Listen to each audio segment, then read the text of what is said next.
আমাদের সামনে যে পুলিশ ভাইরা রয়েছে, আমরা আপনাদেরকে বলতে চাই, বিএনপির পুলিশ হয় না।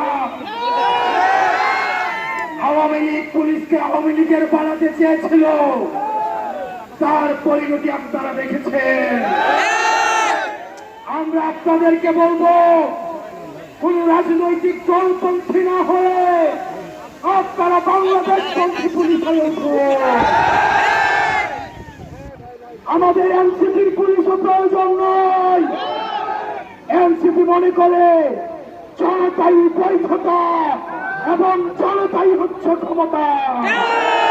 আমরা দেশটার উন্নয়ন চাই।